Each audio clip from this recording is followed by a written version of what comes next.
Been talking all week about some push-up progression to stay away from. And now we're gonna move into some advanced exercises for the push-ups, the variations of those.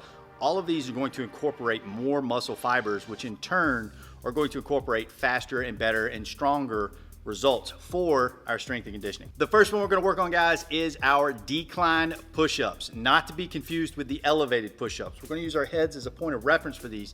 If your head's down, it's decline. If it's going up, it's elevated.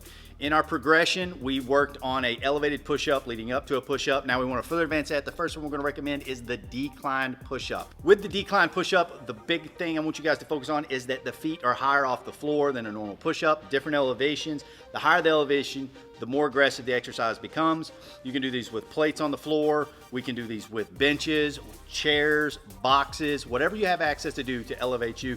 The big key thing, guys, is making sure that you maintain that very nice neutral spine, that the ankle, knee, hip, shoulders are all in that straight line even as you descend. The next one, guys, that we're going to talk about is the tempo push-up. Now there is an unlimited amount of variations of the tempo push-ups that you could do. The tempo push-up is going to be a little bit different. You're going to still lower yourself down by whatever time restraints that are applicable to the training that day. There may be even a hold at the bottom before returning up, or they can even put a tempo on the speed of which you're supposed to come back up. I can tell you from personal experience, the return off of a tempo push-up, if still done at a tempo pace, is the most difficult part, because we're all used to lowering and staying stable, but staying stable and not trying to burst speed up, you notice a lot of changes that tend to happen on push-ups. This can even be tied into doing these with declined as well. Like, there's so many variations. All three of the variations we're going to show you can all three be acclimated into one exercises. There's endless amounts of variations you guys can use for all of these. As the final one that I like to use, now this one, everything we've done up till now, you know, there might be a surface we put our feet on or put our hands on with all the progressions and stuff we've done all week. This one, we're going to actually have to bring in a piece of equipment and hold it in our hands. We're going to do some banded push-ups. Now, with the banded push-ups, all we're going to do is we're going to cup the inside of the band. We're going to put it around our back, make sure it's above our elbows, because if you put it below the elbows, it's just going to pop off. You're going to lower yourself down like a normal push-up, and you're going to have to explode up, because what this band does is really, if you're somebody that's struggling with a lockout position on a push-up, this exercise is fantastic for that. Not only that, the band is adding extra resistance and extra weight to us driving up on the push-up.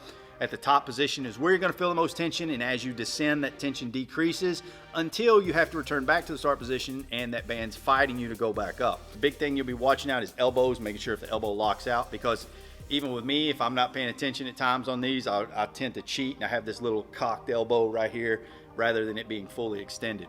These really expose that. Now, all three variations, the decline, the tempo, and the banded, can all three be manipulated into one exercise. You can actually do banded, tempo, decline push-ups as an example.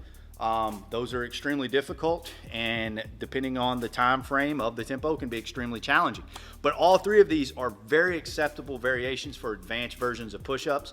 Everybody's going to have their version of what they like to do for banded push-ups. When I'm programming this stuff, it's usually for people as an auxiliary or an accessory exercise, people working on home workouts. I'm not trying to make somebody the best at push-ups in the world. I'm very biased to weight training and helping individuals, but sometimes they're not ready for that. This is something I like to give them as an opportunity to progress and build for that. Another example, especially talking about the banded push-ups and then the extended lockout, how it works on that. If I have somebody that's working on overhead lockouts and they can't do that and they're traveling and they don't have access to a barbell, banded push-ups is a great exercise for that. They continue to work on that lockout, working on the overhead strength. So all of these have a place, and where you're putting things and what they're capable of, it will always come down to the actual athlete on what they need to do. If you're one of those guys that like to do the one finger behind the back, you know, push yourself in the air, do a backflip to a push-up, that's great. That's very athletic, and my hat's off to you. That does not mesh well with how I train people, the methodology I like to use in order to progress individuals with strength and conditioning. It looks great, it's flashy, and it looks good for the gram, but it's not something that overall I feel is going to benefit the vast majority of people towards better health, towards better strength, towards being a more formidable human being.